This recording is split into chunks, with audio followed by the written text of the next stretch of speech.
mettons de côté nos coutumes philosophiques.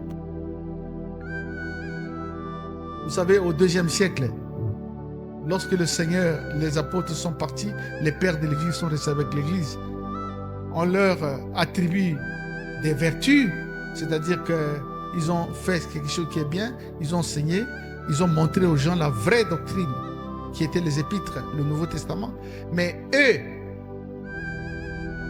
ils ont, au lieu de continuer à enseigner les Saintes Écritures, ils sont entrés dans les tendances philosophiques. C'est pourquoi au IIe siècle, l'Église a commencé à perdre sa puissance.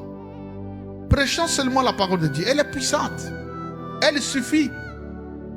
Et puis quand on est à la chair, il ne faut pas croire qu'il y aura une parole qui va sortir de ta bouche qui sera plus que ce que tu as déjà enseigné ou que ce que les autres ont dit enseigné. C'est la même chose. On n'enseigne que la même chose.